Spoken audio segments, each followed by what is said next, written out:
अस्सलाम वालेकुम वरहमतुल्लाहि वबरकातुहू एवरीवन। आज की वीडियो बहुत ज़्यादा इंपॉर्टेंट होने वाली है। लास्ट वीडियो हमने बात की थी कि अल्लाह पाक को सबसे ज़्यादा अमल कौन सा पसंद है। तो मैंने आपको बताया था कि अल्लाह पाक को सबसे ज़्यादा पसंद अमल हदीस के मुताबिक जो हमारे प्यारे नबी आप सल्लल्लाहु अलैहि वसल्लम ने फरमाया वो है कि नौजवान की तौबा। जब इंसान जवानी में अपनी तौबा करता है, जब अपने गुनाहों से दूर हो जाता है और वह अल्लाह से सच्चे दिल से तौबा करता है, तो ये अल्लाह पाक को पसंद है।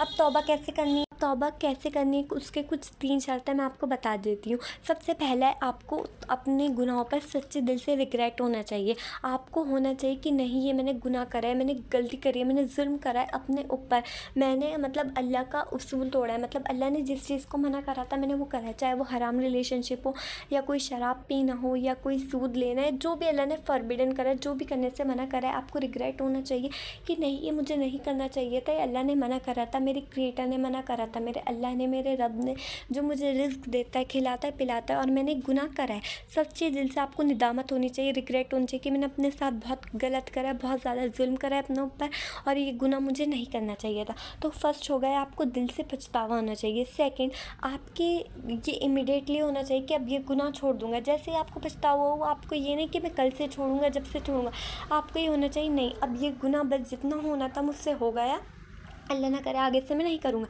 आप नियत करें, इंशाल्लाह रास्ते आपके लिए अल्लाह आसान करेगा। आप ये सोचेंगे कि मैं गुनाह छोड़ तो लूँगा, बट कैसे छोड़ूंगा, कैसे नहीं, आप बस सोचें बस अब ये मुझे छोड़ना है, रास्ते इंशाल्लाह आपके लिए अल्लाह बनाएगा। आप खुद यकीन मानिए, ऐसा होता है हमें, हम सोचते हैं कि नहीं, हम ये चीज़ नहीं छोड़ पाएंगे या हम ये नहीं कर पाएंगे, लेकिन फिर हम सच्चे दिल से नियत करते हैं ना, जब हम सच्चे दिल से कुछ चीज़ मांग लेते हैं, अल्लाह से कह देते हैं तो पूरी कर देता है। बेशक अल्लाह कहता है, ए मेरे बंदे मुझसे दुआ कर, मैं तेरी दुआ सुनूंगा। तो अल्लाह से दुआ करें कि अल्लाह ऐसा नर्म दिल बना दे और बस मुझे छोड़ना है गुनाह, तो आगे रास्ते अल्लाह आसान कर देगा।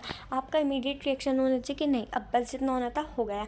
थर्ड, आपने ये सोच करना है कि अब ये गुनाह छोड़ दूंगा और कभी नहीं करूँगा। फर्स्ट हो गया निदामत, पछतावा होना चाहिए। सेकंड, अब ये गुनाह छोड़ दूंगा। थर्ड, आपके दिल में तौबा करते वक्त ये होना चाहिए, गुनाह अब कभी नहीं करूँगा। ऐसा नहीं आप सोचें तौबा कर रहे हैं, अल्लाह ना करे कि 1 साल बाद कर लूँगा, 2 महीने बाद कर लूँगा, या अभी तौबा कर लेता हूँ, दोबारा कर लूँगा, फिर तौबा कर लूँगा। ऐसा नहीं होना चाहिए। बेशक आप जब भी अल्लाह से तौबा करेंगे गुनाह हो जाएगा, अल्लाह पाक हर बार माफ़ करेगा। अल्लाह पाक तो फरमाता है, ऐ मेरे बंदे तू गुनाह कर कर कर के पूरा आसमान भी भर जाएगा ना, अल्लाह मेरी कमी पेशी हो बताने में कुछ तो मुझे माफ़ करे कि पूरे गुनाहों से आसमान भी भर जाएगा ना, आसमान तक गुनाह हो जाएंगे, तो भी हम अल्लाह से सिर्फ एक कतरा आंसू का बहाएंगे ना, उससे भी कम बूंद सिर्फ अल्लाह से सच्चे दिल से तौबा करेंगे तो अल्लाह बेशक वो भी माफ़ कर देगा। अल्लाह तो बड़ा माफ़ करने वाला है, अल्लाह तो बड़ा गफूर रहीम है। लेकिन हमें भी चाहिए ना, हम सच्चे दिल से अल्लाह से रिपेंट करें और अल्लाह से वादा करें, अब ये गुनाह छोड़ दूंगा और कभी नहीं करूँगा। हमारे दिल में तौबा करते वक्त, सच्ची तौबा करते वक्त ये होना चाहिए कि नहीं अभी करना। आप अल्लाह से सच्चे दिल से तौबा करें, आपसे कोई भी गुनाह हो जाए, आप इमीडिएटली आप वहीं बैठे बैठे करें, आपसे खड़े लेटे बैठे जो भी गुनाह हो रहा है ना, आप वहीं पे तौबा करें कि सॉरी अल्लाह, अस्तगफिरुल्लाह अल्लाह, अब ये गुनाह मुझसे नहीं होगा। सच्चे दिल से तौबा करें। और आपको सबसे अच्छा बताती हूँ, कुछ भी गुनाह हो जाए, कुछ भी, आप जस्ट खड़े हुए वज़ू करें।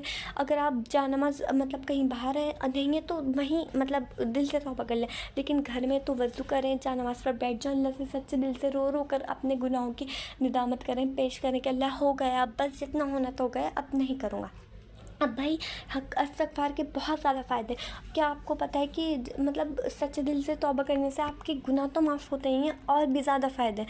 मैं आपको बताती हूँ। एक बार हज़रत हसन अल बसरी अल्लाह का पेश माफ़ करें, उनके पास है ना लोग आते थे जैसे अपने मसाइल लेकर। तो एक आदमी आया, उन्होंने बोला कि हमारे जो खेत वहते हैं, जो उनका ज़िला होगा कोई शहर, वहाँ पर बहुत ज़्यादा है ना सूखा पड़ गया है। तो उन्होंने बोला कसरत से इस्तिग़फ़ार करो। देन उनके पास एक और आया, वो कहने लगा मेरी औलाद नहीं है, तो उन्होंने कहा इस्तिग़फ़ार पढ़ो। और फिर देन दूसरा आया कि हमारी जो है ना बारिश नहीं हो रही, या कुछ ऐसा था कि नहरें सूख गई हैं, तो उन्होंने बोला इस्तिग़फ़ार पढ़ो। तो जहाँ मजलिस में जो भी लोग बैठे हुए थे उन्होंने बोला कि सबके मसले अलग अलग थे, लेकिन सबको आपने एक ही चीज़ बताई, इस्तिग़फ़ार पढ़ो। तो उन्होंने बोला क्या तुमने कुरान पाक में पढ़ा नहीं, सूरह नूह में, कि अल्लाह फरमाता है कि ए मेरे बंदे, हज़रत नूह अलैहिस्सलाम अपनी कौम से फरमाते हैं तुम अल्लाह से कसरत से इस्तिग़फ़ार पढ़ो, क्योंकि इस्तिग़फ़ार पढ़ने से बेशक अल्लाह तुम्हारे गुनाह माफ़ करेगा, क्योंकि अल्लाह गफूर रहीम है, अल्लाह माफ़ करने वाला है। सेकंड, तुम्हारी बारिशें बरसाएगा तुम्हारे लिए। थर्ड, अल्लाह तुम्हारी बेटों और माल से मदद देगा, मतलब तुम्हें बेटे देगा और माल देगा। थर्ड, अल्लाह तुम्हारी खेतों मतलब खेतों के जो होते हैं ना उनको बढ़ाएगा, मतलब जो कहते हैं, और तुम्हारे लिए नहरें जारी करेगा। मतलब इतने ज़्यादा फ़ायदे हैं ना। तो सूरह नूह में तो हज़रत नूह अलैहिस्सलाम में इतनी बार बता चुकी हूँ आपको, एक और बार बता देती हूँ इंशाल्लाह, कि आप अगर कसरत से इस्तिग़फ़ार पढ़ते हैं तो हज़रत नूह अलैहिस्सलाम अपनी कौम से ही तो कहते हैं तुम कसरत से इस्तिग़फ़ार पढ़ो, अल्लाह तुम्हारी माल में बरकत देगा, औलाद में बरकत देगा, तुम्हारी खेतों में मतलब खेतें मतलब अच्छी कर देगा, हरी भरी कर देगा, और तुम्हारे रिस्क में बरकत देगा। हर चीज़ का वजीफ़ा इस्तिग़फ़ार है। आप कसरत से इस्तिग़फ़ार पढ़ें, अल्लाह तुम्हारे गुनाह माफ़ करेगा और नहरें जारी कर देगा। कुछ भी प्रॉब्लम हो कसरत से इस्तिग़फ़ार पढ़ें। आपको पता है कि आप सल्लल्लाहु अलैहि वसल्लम ने फरमाया कि मतलब आप सल्लल्लाहु अलैहि वसल्लम खुद सोचिए, जिनको जन्नत की मतलब जन्नत है जिनके लिए बनाई, जो जन्नती हैं पहले से, वो खुद कहते हैं मैं दिन में 100 बार इस्तिग़फ़ार पढ़ता हूँ, मतलब इस्तिग़फ़ार करता हूँ। तो प्लीज़ आप कसरत से इस्तिग़फ़ार पढ़ें, इंशाल्लाह आपकी जो भी परेशानी होगी दूर होगी, और सच्चे दिल से अल्लाह से तौबा करें। अभी ये वीडियो जस्ट देखने के बाद ही, मतलब अभी देखते देखते सोचे नहीं अल्लाह अब ये जो गुनाह हो गया, अब नहीं करूँगा। अगर आप हराम रिलेशनशिप में सोचे नहीं, अब बस नहीं करना, हलाल की सोचे कि अल्लाह अगर आप सच्चे दिल से प्यार करते हैं तो मतलब कुछ भी आप सोचेंगे, बस अल्लाह अब हलाल करवा दे, इस शख्स से मेरा निकाह हलाल करवा दे। सूद लेने सोचे नहीं लेंगे, क्योंकि हलाल रिस्क तो अल्लाह के हाथ में है ना। हमने सोच रखा है हम ये करेंगे वो करेंगे, ज़्यादा आएगा, नहीं भाई अल्लाह तो रिस्क में बरकत दे दे, अब ये छोड़ रहा हूँ। आप कोई भी गुनाह करते हैं, किसी के साथ जुल्म कर रहे हैं, नहीं भाई अब नहीं करना, अल्लाह के खौफ से, अल्लाह के डर से।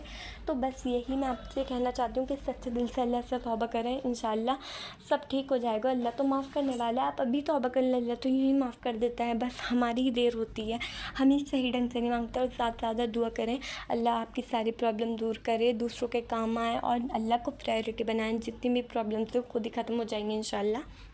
जज़ाकल्लाह खैर, मिलते हैं इंशाल्लाह नेक्स्ट वीडियो में, और नमाज़ टाइम पर पढ़ें। अस्सलाम वालेकुम रहमतुल्लाहि व बरकातुहू।